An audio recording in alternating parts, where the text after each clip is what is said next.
Welcome to the Flowering Daydream podcast, where daydreams become reality. I'm Charlene Windis. I'm your host, and I'm back. It's been months. It's been since October since I've recorded an episode. It is now May, and I'm so excited that spring is here.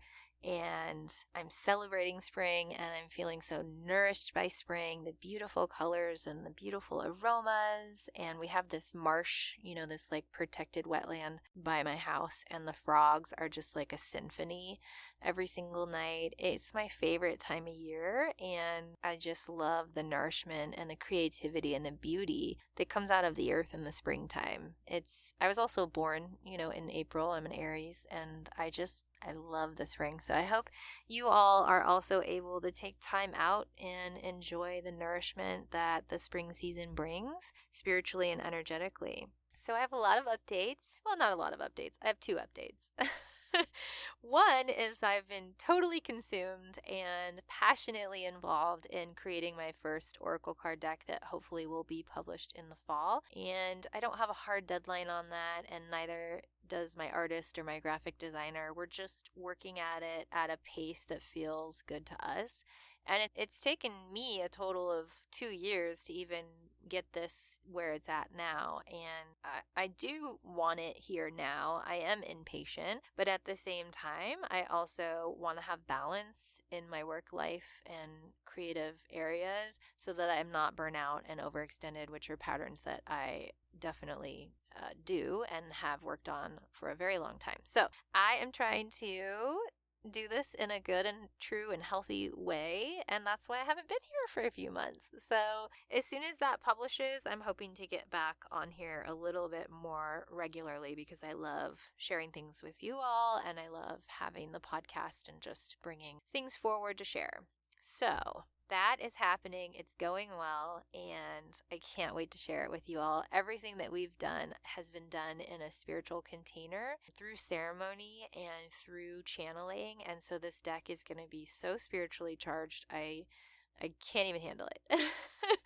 So that's one update. The next update is that I started my online school, energybodytransformationschool.com, and this is going to be a place where you can go to receive education in oracle card training, pendulums, spiritual ethics, energy hygiene, energy healing, sort of all the things that I've learned over the years and gathered up together to bring into a class for you all.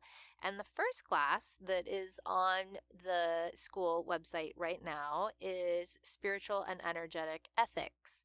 And I wanted to start with that class because I think it's so critical to have a foundation of ethics and feel really good about where you're anchored before you move deep into this spiritual journey and spiritual work. So if you're just starting out on your spiritual awakening and spiritual journey, it's a great course to create a code of conduct and ethics for yourself and just have a place to anchor and feel supported. If you've already been a healing arts practitioner or somebody in this field in spirituality for a long time or even a couple of years, I think it's a great course. And I wish I would have had this when I was first starting out. I did not have this, 15 years ago. The only thing that existed at that time for me that I had found seemed like it was coming from an inauthentic place, or it seemed like it was rooted in anger and rage, or it just seemed like people were repeating things. It wasn't really coming from this this core authenticity. And so for me, it's kind of a complicated subject matter. And I think there's a lot of layers to it. And there's a lot going on in the complexities of spiritual ethics that it needs that kind of attention and that kind of awareness around it. And I wanted it to come from a heart space, a place of love and anchored in that neutrality. And it took me this long to bring it forward in that way. And so I'm really excited about it, and I recommend that everybody takes that course before they take any of my other courses. If you don't have spiritual ethics and you don't have a place to anchor spiritually and feel really good with your boundaries and feel really aware and knowledgeable about all the facets of spirituality in that realm before you do a deep dive, then you aren't going to feel, as aligned with what you're doing. The power in the energy isn't the same.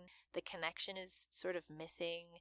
there's, little breaks and blocks in the connection. So I think it's critical, but I would love for you to check it out. And if finances are an issue for you and you can't afford the $45 to take the course, then please email me at contact@charlenewindus.com.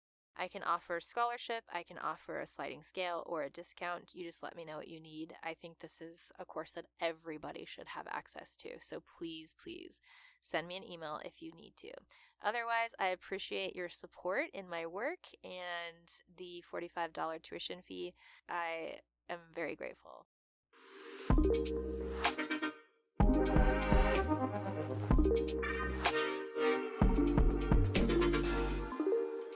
So let's move on to the topic of spiritual ethics and talk about it a little bit more and why you might want to take the course. So what is spiritual ethics? Spiritual ethics is a code of conduct that you define for yourself in what boundaries might be needed to create a safe and healthy space spiritually and energetically for yourself and others.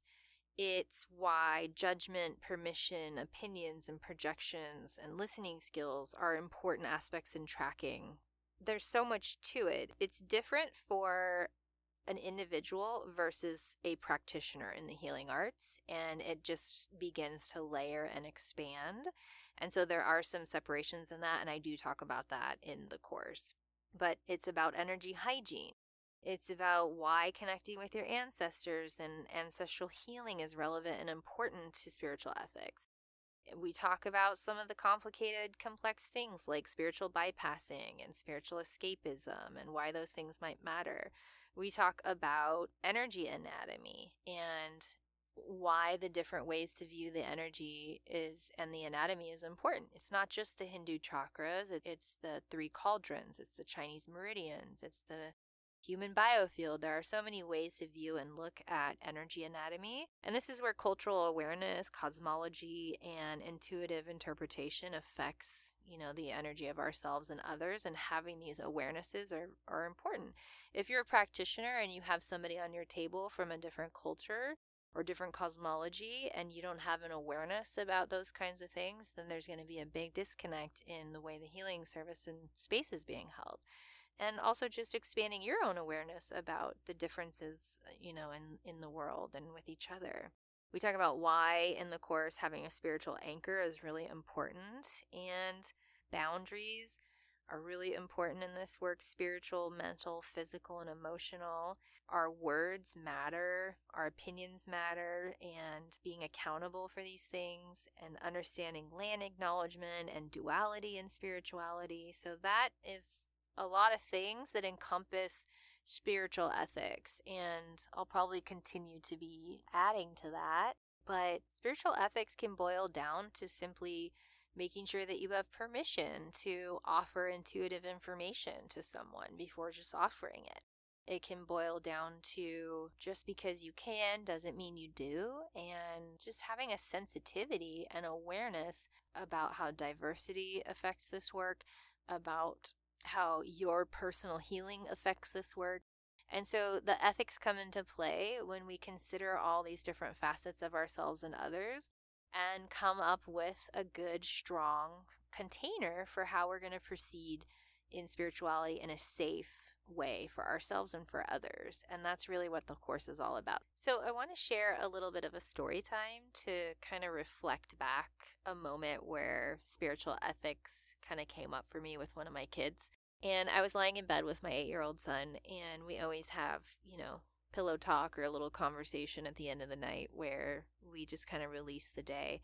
And he said that he was feeling scared about something, and what we were reflecting on was his 12-year-old brother was watching that movie Venom, which I think it's PG-13, but essentially it's like these aliens come to Earth and get inside you, and some of them are good and some of them are bad. And anyway, he saw a scene where one of these little aliens like kind of came out of the person or whatever. And he shouldn't have seen it, and he did. And so at night, he said he was scared that one of these things was going to come in the room.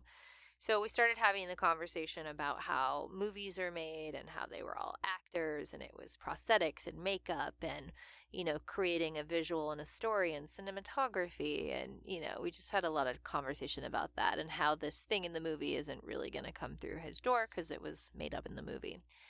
And, that still wasn't satisfying enough for him, although he understood what we were talking about. And he said he was still really couldn't stop thinking about it. So I asked him if I could do a prayer, if it would be okay if I did a prayer for him. And he said, sure. And so I called in, my whole team and did my whole container. And I asked that they, cleanse and clear his mind of anything that's not the highest good and replace it with peace and harmony and restful sleep for the evening. And he smiled and he seemed really content, but he looked at me and he said, Mom, it just kind of seems like all you're doing is asking them for something, and they're not really getting anything in return. And I stopped for a second and I thought, wow, that's really observant and very aware for an 8-year-old, a second grader. And I told him that. I said, that's extremely observant of you, and I really appreciate that about you. And you're right. It's not a one-sided relationships. And this is where I started thinking about spiritual ethics. I explained to him that the team that I work with, I give offerings to, I celebrate, I have a back and forth relationship and rapport with. It's reciprocal. It's not one-sided. And it made me think of this book that I had read. I want to say it was by Michael Harner. I think that was his name. I'll have to double check that. But it was a book about the time of colonization here on Turtle Island in America and in the USA. And it was right when Europeans were building their churches, and a tribe sent in a member of its tribe to kind of see what they were doing in these churches and report back. And he kind of camped out, sort of in the woods near the church that he was investigating, and came back to his tribe and reported back that it appears that they come to this, sort of box, and they ask for things once a week. They ask for things from spirit, once a week, and that's all they're doing.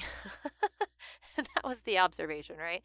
And I thought about that, and I'm thinking to myself, yeah, a lot of times it's like people only reach out when they're in danger or they're scared or they need help. There's no reciprocal, sort of back and forth relationship going on. And spirituality is meant to be a reciprocal thing. It's meant to be a rapport. It's meant to be a relationship just like you would have with a physical human partner or person or family member.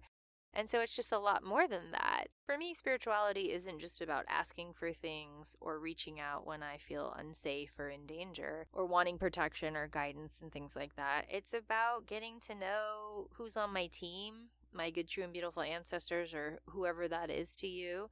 It's about getting to know spirit. It's about celebrating this relationship. It's about being curious and full of awe and wonder, but also being cautious and careful and having that strong knowing, tapping into that intrinsic knowing that we all have as we move through the spiritual realms.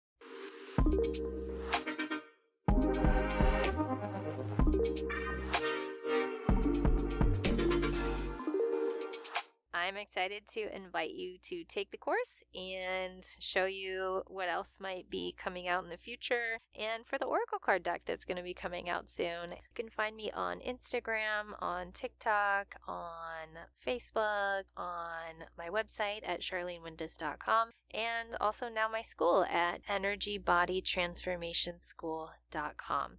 Thank you again for listening to the Flowering Daydream podcast. I'm your host, Charlene Windus, where daydreams become reality.